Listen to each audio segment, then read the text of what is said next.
And I am so excited because today in the hot seat is our very own Spencer Dillehay, who is actually the mastermind behind all the streaming stuff you see. And I love that you still are not on Hello. camera. So chat, if you guys have any questions for our mystery man, please let him know. Okay, I got to start out with this story. Okay. When I was first joining the narrator community, one of my narrator friends told me that there is a guy who is like a really prolific romance narrator under a pseudonym, and nobody knows his real name or what he looks like. Mm-hmm. And I have now known you for close to 2 years, and I have yet to see you on camera. And I'm like, I think it's you. Has it been 2 years? Are you serious? It's been close to 2 years, yeah. With the old campaign and this one, it's been a while. So yeah. Wow. Yeah, you know, Emmy wants to know if you have a face. I'm on some other committees too, and I have like that reputation, which is not something I like was going for. It just sort of, you know, the computer that I sit at. So the recording, I actually stream. That's the irony of it. So I was streaming on Twitch, and sometimes I stream myself, like reading, you know, performing stuff on Twitch live and with my face and everything. But not here. Like we're sitting at the computer that is powerful. You know, this one can do like video processing and gaming and stuff like that. But it's a desktop, so there's no webcam hooked up to it. But the one where I do the recording has got like a webcam and all this other stuff, and the better mic.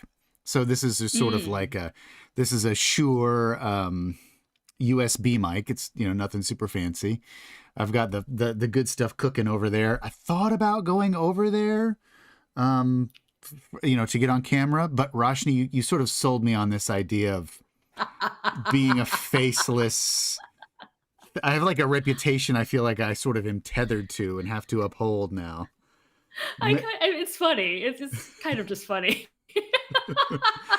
Yeah, the other committees, I'm sort of the butt of, maybe not the butt of jokes, but they'll you know, lots of sort of soft-handed jabs like, well, I won't see you there, but maybe I'll hear you. And I'm like, oh.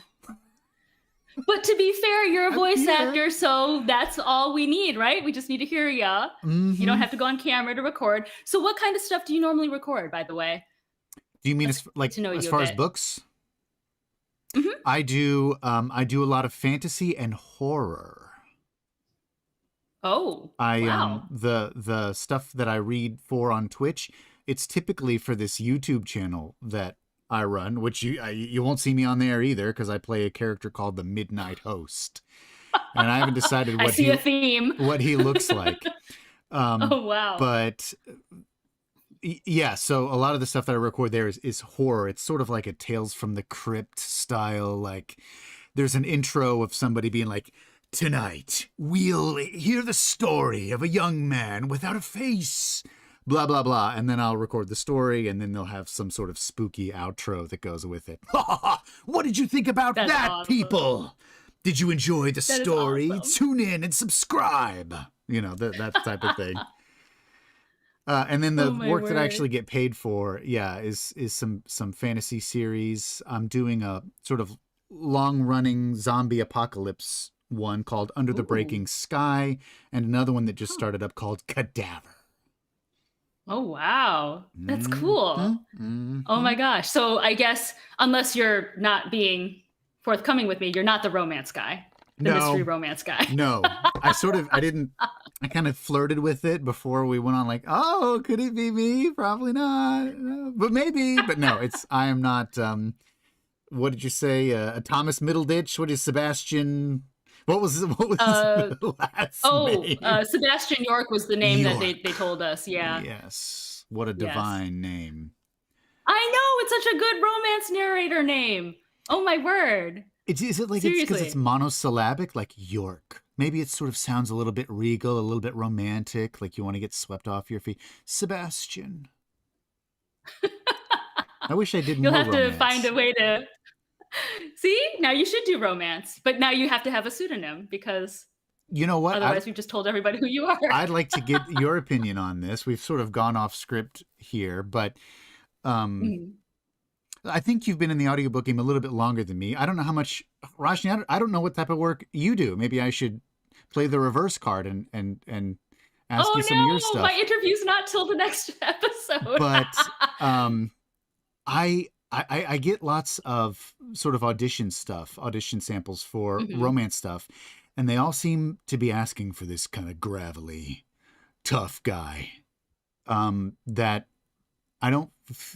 I mean, I guess I can do it authentically, but the timbre of my voice, someone described me as sort of like a golden retriever type, warm, but not like bad boy. Like you're not going to find this voice in a motorcycle club. Do you think, is there room, Roshni, for a voice like mine in the romance field? And please limit Definitely. your response to 2 sentences. Thank you. Go. No, for sure though. In fact, like, so I do a lot of romance, not under my name, and a lot of dual narration. And the guys don't have like a gravelly voice. They actually have really smooth, like the ones I'm working with anyway, are really Mm-hmm. smooth, usually like baritones, like in your range, you know? So, Maybe I'm I on mean, the I wrong can understand like, rosters. I guess. well, if you want to join the romance rosters, I come haven't on over. It's found my interesting. crew. Yeah, everything I get, I look at it, I'm like, oh, okay, that sounds interesting. It'll be another MC, motorcycle club, or bad boy, or like rich daddy, or something like that. And I'm like, man, can't it just be like, are you reading? I'm a boy next door type, like, you know, like I'm the friends to lovers trope, I guess. And Trank thinks you should narrate a zombie romance. See, there you go, like Warm Bodies. Like that would be fun, right? If that was a book. But see, you got to pivot. And I'll tell you, romance, like, I swear, if you get into that category, like, you never lack for work. I know, It's I all over. know. Yeah. The horror niche is small comparatively. Romance dominates, and that's why I want to get in the milieu of romance more. I've done a couple, but it's not the bulk of what I do. I've sort of pigeonholed myself a little bit, which is good. Well, Fantasy is huge too. I love fantasy. But here's a question, and this probably since you do so much horror, like, I know me, I'm such a wimp, so I don't do a lot of horror because I like freak myself out in the booth. Like, are you a big horror person? Like, you really like that genre a lot, just in real life? Or? Yes. Yep. I go in on Halloween. I love that type of stuff. Oh, okay. So you're not scared when you're reading those kinds of things. Well, you're fine. I mean, do you mean you actually get scared in the booth? You get like freaked out in the booth? Dude, I can't handle it. I love that. So some things, well, and also now I've taken to not using lights in my booth to help my eyes. So I'm in pitch black. So like, can you imagine if I'm like reading a scary book and I'm in pitch black? Oh my gosh. Yes. I told you I'm a wimp, so I can't handle it. But what you sounded like you were going to follow up with something on that. You were asking I was me just going to ask how you like divorced yourself from that, so you're not freaking yourself out, but you're fine. You're like, bring on the bloodshed, so it's it's one of the reasons why it's okay is because we, in addition to being the killed, we're also the killer. I did a book last year called Ex Boogeyman, and it's a sort of splatterpunk-esque horror slasher about a washed-up slasher actor from the 80s who sees that they're rebooting his franchise without him, and he becomes the character of Nicky Hector. And he goes to the place where the films were shot, and he goes on a killing spree. But it's sort of, the narrative bounces back and forth between the characters who you're rooting for, like to not die, the people in the horror movie, and also the slasher. So being on both ends of the stick, sort of, it helps me just kind of get excited to perform and not so much like wrapped up in the horror of it. Because I'm thinking like, how am I going to convey this kind of campy, excited, scared feeling to the listener as I'm performing? I'm just wrapped up in it. So I don't really get too spooked when I'm in deep like that. I can hear it too when you did the like slasher voice. That was cool. Nicky Hector sounded like that. That was one of the first times I actually took the risk of modifying the recording, which the folks may not know, but it's typically a big taboo. You don't want to use voice changing effects Yeah. when you're doing it. But for Nicky Hector, I needed to separate him from Jonathan Zane, the person, and then Nicky Hector. So not only did Nicky have a voice, but I also kind of juiced him up with a light pitch shift and some sort of spooky type effect like that. Oh, that's cool. It worked. It worked. People liked it. Yeah. Josh wants to know, were you on a break? I'm not really sure where that came in from. Oh, I should scroll up and say, were you on a break? Was I on a break? Today sure. I did. I went to you may clarify, but today in the middle of our recording, I sold a shoe cabinet. So I left to go help someone carry it out to their car. Then I came back and changed the map screen back because we lingered a little bit long on one of the scenes, a little over long, because we're moving people at home. So everything is in a shambles around me. See, that's dedication. We can't do this without you. I'm selling my furniture. I'm selling shoe cabinet. I'm selling everything. You should post it in the chat if people want to buy a shoe cabinet for sale. or, All right, so let's ask you the final questions that everyone's getting today. What is a misconception about your job that either you had going into it or that others have asked you?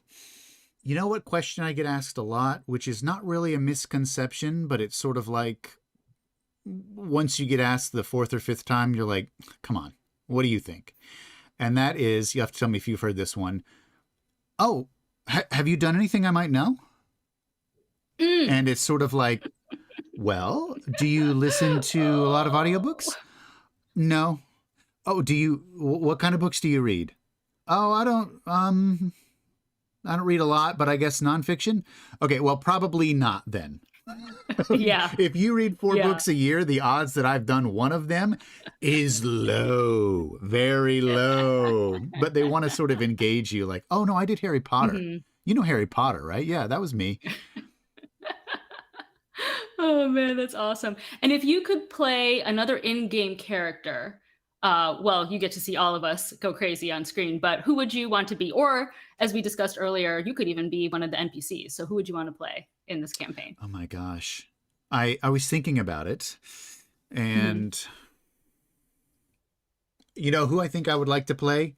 I think I would have a lot of fun with Chad. Chad seems like an absolute tool, and somebody with a strong tool vibe like that is a lot of fun, I think. So maybe you'll let me guest in as like the jerk Chad. Was it Goldtooth is his name? I mean, holy cow, that's on the nose. Yeah. That's awesome. Spencer Dillehay, everyone, thank you so much for taking the time to chat with us. And thank you for taking the time also to do all this stuff. Like I said, we couldn't do this without you. So it's an absolute pleasure. Much love to chat. I'll be back with you guys soon. I want to say hello to my friends in chat. Okay. All right. Bye.